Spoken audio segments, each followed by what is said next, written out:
پۆڵاد شێخ جەنگی لە زیندانەوە ئۆنلاین بوو. سەرەڕایەوەی کە لە زیندانە و دەستگیر کراوە، بەڵام ماوەی 2 ڕۆژە ئەکاونتی فەیسبووکی پۆڵاد شێخ جەنگی برای لاهور شێخ جەنگی ئۆنلاین دەبێت و دوای ماوەیەک لە سەرهێڵ نامێنێت.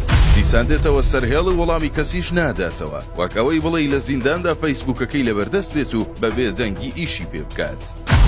بەڵام بابەتەکە بەم شێوەیە نییە و لە ڕاستیدا ئەکاونتەکەی پۆڵاد شێخ جەنگی لەلایەن هێزەکانی یەکێتیەوە چاودێری دەکرێت.